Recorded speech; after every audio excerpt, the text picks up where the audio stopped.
अस्सलाम वालेकुम students. M Hussain Urdu classes YouTube channel में मैं मनव्वर हुसैन आप लोगों का एक बार फिर से इस्तकबाल करता हूँ, खैर मकदम करता हूँ।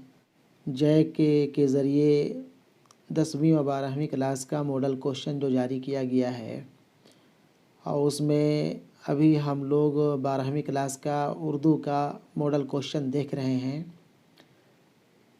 ऑब्जेक्टिव क्वेश्चन 1 नंबर से लेकर के 30 तक के ऊपर आप लोगों के साथ बातचीत हो चुकी है।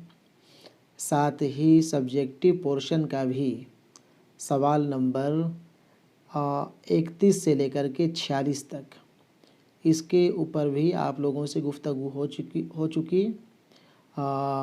आज हम लोग उससे आगे सवाल नंबर 47 सवाल नंबर 47 से लेकर के 52 तक को देखेंगे, ठीक है ना। इससे पहले कि सवाल नंबर 47 देखें, मैं एक बात आप लोगों को बता देना चाहता हूँ और वो ये कि आप लोगों के फ़ाइनल इम्तहान को ही मद्देनज़र रखते हुए आने वाले 5 तारीख से रात में 9:30 से लेकर के 10 बजे तक यानी कि आधा घंटा ऑनलाइन क्लास लेने का ख़याल मेरे ज़हन में आया है। जूम ऐप के ज़रिए ऑनलाइन क्लास आप लोगों का लिया जाएगा, जिसमें प्रीवियस ईयर्स के जो भी क्वेश्चंस हैं उसे आप लोगों को हल कराया जाएगा। आप 5-7 सेट मॉडल क्वेश्चन तैयार करके इम्तहान हॉल में जाते हैं तो फिर आप देखेंगे आप बहुत ही बेहतर से बेहतर इम्तहान लिख करके आवेंगे, ठीक है ना। इसमें करना यही है कि जो भी ख्वाहिशमंद स्टूडेंट्स होंगे, आप अगर ऑनलाइन क्लास 5 तारीख से करना चाहेंगे तो आप अपना नाम, अपने स्कूल का नाम, अपने होम डिस्ट्रिक्ट का नाम लिख करके मुझे 7091336423 में व्हाट्सएप करेंगे। नंबर एक बार फिर से सुन लें, 7091336423, ठीक है ना। इस नंबर पे आप मुझे व्हाट्सएप करेंगे। साथ ही आपको 150 रुपया फ़ोन पे के ज़रिए फ़ी भी अदा करना पड़ेगा, ठीक है। ये फ़ी नाम मात्र का कहा जाए, वो इसलिए रखा जा रहा है ताकि आप भी मन लगाकर, दिल लगा कर के आधा घंटा ऑनलाइन क्लास में जुड़ सकें और इसी बहाने आपकी तैयारी बेहतर से बेहतर हो जाए। आप वक्त देंगे, मैं भी सिस्टमेटिक ढंग से आधे घंटे का वक्त आप लोगों के लिए निकालूंगा। इसलिए आप उर्दू के नाम से, उर्दू सब्जेक्ट के नाम से 150 रुपया अदा कर दें तो वो ज़्यादा बेहतर होगा, ठीक है ना। ठीक है, आप उसी नंबर पे, मोबाइल नंबर मैं फिर से एक बार बोल देता हूँ, 7091336423। इसी नंबर पे आप फ़ोन पे करेंगे और फ़ोन पे 150 रुपया कर देने के बाद आप उसका स्क्रीनशॉट लेकर के हमारे व्हाट्सएप नंबर में, यानी उसी व्हाट्सएप नंबर पे आप मुझे भेज देंगे, ठीक है, ताकि मैं आपका नाम ऑनलाइन क्लास के लिए इनरोल कर लूँ, ठीक है। यही ख़बर आप लोगों को ये सेट बताने से पहले बताया था। अब आप क्वेश्चन नंबर सीधे 47 पे आ जाएं और सवाल के साथ साथ जवाब भी देखते जाएं, ठीक है। चलिए देखें सवाल नंबर 47। सवाल नंबर 47 आपका ये हिस्सा जिम के साथ शुरू हो रहा है। हिस्सा अलीफ और हिस्सा बे के ऊपर बातचीत हो चुकी है। हिस्सा जिम का इंस्ट्रक्शन देखें, यहाँ पे लिखा है मुंदरजा झेल 6 सवालों में से किसी 4 का जवाब लगभग 100 लफ्ज़ों या 8-10 जुमलों में दें, ठीक है ना। यहाँ पे आपको 6 सवाल दिखाई पड़ेंगे, सवाल नंबर 47 से लेकर के 52 तक, और इन 6 सवालों में से किसी 4 के ही जवाब आपको इम्तहान हॉल में देना है, ठीक है ना। हर एक सवाल की कीमत 5-5 रखी गई है।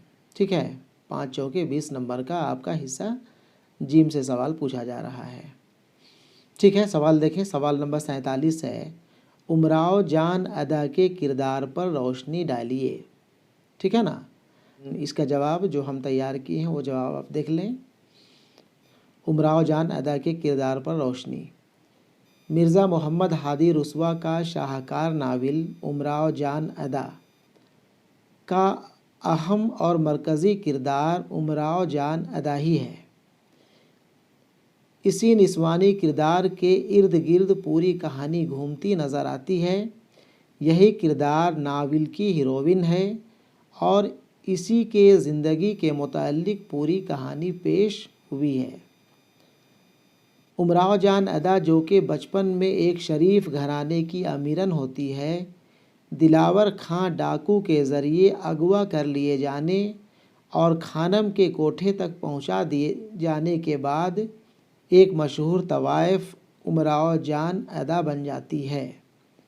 मशहूर तवाइफ होने के बावजूद वो एक आम औरत मालूम पड़ती है। नावल में ये बेहद मुतहर्रिक, जानदार और मानूस, हकीकी और फितरी किरदार मालूम होती है। इस किरदार को भुलाया नहीं जा सकता। ठीक है ना। उमराव जान अदा के बारे में मुख्तसर में यही है। आप इतना अगर लिख देते हैं तो आपको 5 में 5 नंबर मिल जाएंगे। ठीक है। ठीक है, आगे देखा जाए। सवाल नंबर 48। सवाल नंबर 48 है, अल्लामा इकबाल की हालात ज़िंदगी और उनकी शायरी का जायज़ा लीजिए। ठीक है ना। अल्लामा इकबाल की हालात ज़िंदगी यानी कि वो कब पैदा हुए, कहाँ पैदा हुए, उनके हालात ज़िंदगी का जायज़ा लेना है और साथ ही साथ उनकी शायरी का भी जायज़ा लेना है कि वो शेर व शायरी किस तरह का किया करते थे, उनकी शायरी में क्या पाई जाती थी, उनकी शायरी की क्या खुसूसियात हुआ करती थी। ठीक है ना। ठीक है, जवाब देखें। 48 का जवाब, अल्लामा इकबाल की हालात ज़िंदगी और उनकी शायरी का जायज़ा। अल्लामा इकबाल 1877 ईस्वी में पंजाब के एक मशहूर शहर सियालकोट में पैदा हुए। ठीक है ना। उनके बुज़ुर्गों का सिलसिला कश्मीर से मिलता है। उनके वालिद का नाम शेख नूर मोहम्मद था। इकबाल ने इब्तदाई तालीम मौलवी मीर हसन से हासिल की। एमए करने के बाद मज़ीद तालीम के लिए 1905 ईस्वी में इंग्लिस्तान यूरोप चले गए। उन्होंने मुख्तलिफ़ औक़ात में बरतानिया, जर्मनी, स्पेन, फ़्रांस, फ़िलिस्तीन वगैरह का सफ़र किया। उनका इंतकाल 1938 ईस्वी में लाहौर में हुआ। इकबाल को शायरी की बदौलत बड़ी शोहरत हासिल हुई। वो उर्दू के सबसे बड़े फ़लसफ़ी शायर हैं। वो जितने बड़े मुफ़क्किर इस्लाम थे उतने ही बड़े फ़नकार भी थे। फ़ारसी, अंग्रेज़ी और उर्दू में इकबाल की नज़्म व नस्र का ज़ख़ीरा बिखरा हुआ है। ठीक है ना। ठीक है, यही जवाब था आपका सवाल नंबर 48 का। आगे सवाल नंबर 49 देखें। सवाल नंबर 49 है, ख़याबान उर्दू में शामिल कहानी क्लर्क की मौत का खुलासा लिखें। ठीक है ना। ख़याबान उर्दू में शामिल कहानी क्लर्क की मौत का खुलासा लिखें। जवाब देखें। देखें ध्यान से, यहाँ पे काफ़ी फ़ीका यहाँ पे दिखाई पड़ रहा है। शायद मुझे फ़ोटो लेने में कुछ दिक्कत हुई, साफ़ फ़ोटो नहीं आया और उसके बाद PDF भी इसका सही नहीं बन पाया। लेकिन आप ध्यान से देखेंगे, एक एक लफ्ज़ मैं आहिस्ते आहिस्ते आराम से पढ़ रहा हूँ। आप एक एक लफ्ज़ ध्यान से देखेंगे, सुनेंगे, आपको समझ में बात आ जाएगी। ठीक है। 49 का जवाब, क्लर्क की मौत का खुलासा। कहानी क्लर्क की मौत एक रूसी कहानी है जिसके मुसन्निफ़ चेख़व हैं। ठीक है ना, चेख़व हैं। उस कहानी को उर्दू में तर्जमा ज़ो अंसारी ने किया है। कहानी का मरकज़ी किरदार एक सीधा साधा क्लर्क चिरवैया कोफ है। एक दफ़ा वो थिएटर में बैठकर किसी खेल से लुत्फ़ अंदोज़ हो रहा होता है।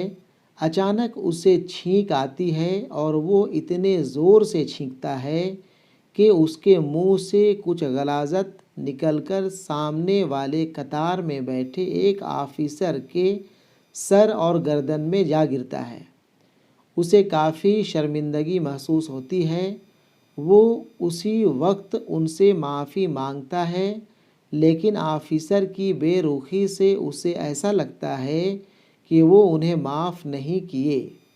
वो काफ़ी परेशान हो जाता है और अपने दिल का बोझ हल्का करने के लिए एक दो कोशिश और माफ़ी की गर्ज से करता है, लेकिन ऑफिसर के बेरुखी और झिड़क देने के बाद उसे ऐसा मालूम होता है कि वो ज़मीन में धंसा जा रहा है। वो किसी तरह अपने घर पहुंचता है और सोफ़े में जा बैठता है। उसकी आंख बंद हो जाने लगती है और हमेशा हमेशा के लिए बंद हो जाती है, यानी वो मर जाता है। ठीक है, मुख्तसर में कहानी कलर की मौत का यही खुलासा है। आगे देखा जाए, आगे सवाल नंबर आपका हो जाएगा 50। सवाल नंबर 50 है, दबिस्तान लखनऊ से ताल्लुक़ रखने वाले किसी 5 शायरों के नाम लिखें। ठीक है ना, दबिस्तान लखनऊ से ताल्लुक़ रखने वाले। जवाब देखें 50 का। दबिस्तान लखनऊ से ताल्लुक़ रखने वाले 5 शोरा। यहाँ पे सिर्फ हम 3 ही शोरा का नाम लिख पाए हैं, 2 शोरा का नाम नहीं लिख पाए। वैसे मैं आप लोगों को नाम बता देता हूँ, आप लोग अगर इसे नोट कर सकें तो ज़्यादा बेहतर होगा। यहाँ पे जो 3 नाम आपको दिखाई पड़ रहा है वो 3 नाम है ख्वाजा हैदर अली आतिश, ये लखनऊ से ताल्लुक़ रखने वाले शायर थे। इसी तरह मीर बबर अली अनीस, मिर्ज़ा दबीर, और उसके बाद आप 2 नाम और नोट कर सकते हैं, जहन में रख सकते हैं। मीर हसन यानी मीर ग़ुलाम हसन का नाम, जो मसनवी ज़हरुल बयान के शायर थे, मसनवी निगार थे। तो मीर हसन आप 4 नंबर में लिख लें और 5 नंबर में आप लिख लें इंशा अल्लाह खां इंशा। ठीक है ना, 4 नंबर में आप लिखें मीर हसन और 5 नंबर में नोट करेंगे इंशा अल्लाह खां इंशा। इसके अलावा और भी कई शायर लखनऊ से ताल्लुक़ रखने वाले थे, लेकिन आपको ये कम से कम 5 नाम जहन में रहना चाहिए। ठीक है, आगे देखा जाए। सवाल नंबर 51। सवाल नंबर 51 है, साबिका व लाहिका की तारीफ़ लिखें और 2-2 मिसालें दें। ठीक है ना, साबिका और लाहिका की तारीफ़ लिखें और 2-2 मिसालें दें। जवाब देखें, ग्रामर पोर्शन से सवाल है। साबिका, किसी भी लफ्ज़ के शुरू में कोई दूसरा लफ्ज़ जोड़ा जाए उसे साबिका कहते हैं। ठीक है ना, साबिका, किसी भी लफ्ज़ के शुरू में कोई दूसरा लफ्ज़ जोड़ा जाए उसे साबिका कहते हैं। जैसे लफ्ज़ पढ़ के पहले अन लफ्ज़ जोड़ने से अनपढ़ लफ्ज़ बना। इसी तरह लफ्ज़ वफ़ा के पहले बे जोड़ने से नया लफ्ज़ बेवफ़ा बना। यहाँ अन और बे साबिका लफ्ज़ हैं। ठीक है ना। लाहिका, किसी लफ्ज़ के आखिर में दूसरा लफ्ज़ जोड़ा जाए तो उसे लाहिका कहते हैं। ठीक है, यह साबिका के ठीक उल्टा है। यहाँ पे किसी लफ्ज़ के आखिर में दूसरा लफ्ज़ जो जुड़ रहा है वही लाहिका लफ्ज़ है। ठीक है ना। मिसाल के तौर पर लफ्ज़ शान के बाद दार लाहिका जोड़ने पर नया लफ्ज़ शानदार बनता है। ठीक है ना। इसी तरह लफ्ज़ इज़्ज़त में दार जोड़ने पर इज़्ज़तदार बनता है। ठीक है। इस तरह से साबिका और लाहिका आप देख चुके। अब आगे देखा जाए सवाल नंबर 52। सवाल नंबर 52, सवाल नंबर 52 है, अपने स्कूल के हेडमास्टर के पास एक दरख्वास्त लिखें जिसमें स्कूल की फ़ीस माफ़ कराने का ज़िक्र हो। ठीक है ना। एक एप्लीकेशन, एक दरख्वास्त लिखना है अपने स्कूल के हेडमास्टर के पास जिसमें आप अपनी फ़ीस माफ़ी कराना चाहेंगे। ठीक है। यहाँ पे मैं जगह कम हो जाने की वजह से दरख्वास्त नहीं लिख पाया और जगह के साथ साथ वक्त भी कम पड़ गया, चूँकि आज ज़्यादा वक्त नहीं मिला कि हम यहाँ पे लिख करके आप लोगों को फ़ौरन से दरख्वास्त भी बता दें। वैसे मैं आप लोगों को अलग से दरख्वास्त लिखना, ख़त लिखना, ये मैं आप लोगों को बता दूंगा। ठीक है। आज आप सवाल नंबर 52 का जवाब नहीं देख पाएंगे। इंशाल्लाह अलग से ख़त लिखने का तरीका या फिर दरख्वास्त लिखने का तरीका आप लोगों को बताया जाएगा। आप लोग ज़रूर अलग से ख़त लिखने का तरीका और दरख्वास्त लिखने का तरीका मुझसे सीख लेंगे। ठीक है। चूँकि इम्तहान में आपको दरख्वास्त या ख़त लिखने के लिए पूरी उम्मीद है कि वो इम्तहान में एक सवाल रहेगा ही रहेगा। ठीक है। ठीक है, बस इतना ही आज। अल्लाह हाफिज़।